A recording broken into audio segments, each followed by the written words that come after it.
பணம் பறிமுதல் செய்யப்பட்டால் பொதுமக்கள் செய்ய வேண்டியவை. முக்கிய வழிகாட்டுதல்கள் வெளியீடு. தேர்தல் ஆணையத்தின் விதிமுறைகளின்படி முறையான ஆவணங்களின்றி எடுத்து செல்லப்படும் பணம் மற்றும் பொருள்கள் பறிமுதல் செய்யப்பட வாய்ப்புள்ளது. அவ்வாறு பறிமுதல் செய்யப்பட்டால் பின்பற்ற வேண்டிய வழிமுறைகள் வெளியிடப்பட்டுள்ளது. வாகன சோதனையின் போது கைப்பற்ற பணம் உங்களதுதான் என்பதற்கான ஆதாரங்கள், வங்கி கணக்கு விவரங்கள், தொழில்முறை ரசீதுகள் அல்லது பணம் எடுக்கப்பட்டதற்கான ஆதாரம் உடனடியாகவோ அல்லது நிர்ணயிக்கப்பட்ட காலத்திற்குள்ளாகவோ அதிகாரியிடம் சமர்ப்பிக்க வேண்டும். பறிமுதல் செய்யப்பட்ட பணத்தை மீட்பதற்காக ஒவ்வொரு மாவட்டத்திலும் மாவட்ட வருவாய் அலுவலர் அதாவது DRO தலைமையில் ஒரு மேல்முறையீட்டு குழு அமைக்கப்பட்டுள்ளது.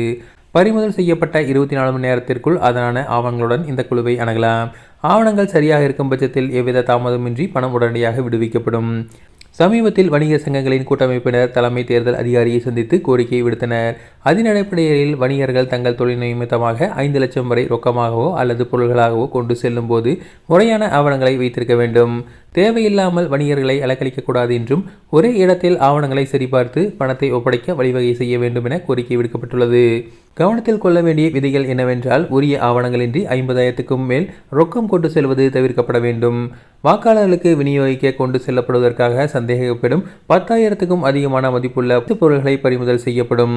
சோதனையின் போது அதிகாரிகள் வீடியோ பதிவு செய்வதை உறுதி செய்வார்கள். பொதுமக்களும் கண்ணியமான முறையில் ஒத்துழைப்பு நல்க அறிவுறுத்தப்படுகின்றனர். பொதுமக்கள் மற்றும் வணிகர்கள் உரிய ஆவணங்கள் வைத்திருந்தால் அச்சப்பட தேவையில்லை. தேர்தல் ஆணையத்தின் நோக்கம் கருப்பு பணப்புழக்கத்தை தடுப்பதை தவிர சாமானியர்களை துன்புறுத்துவது அல்ல என அர்ச்சனா பட்நாயக் தலைமை தேர்தல் அதிகாரி முக்கிய விளக்கங்களை அளித்துள்ளார்.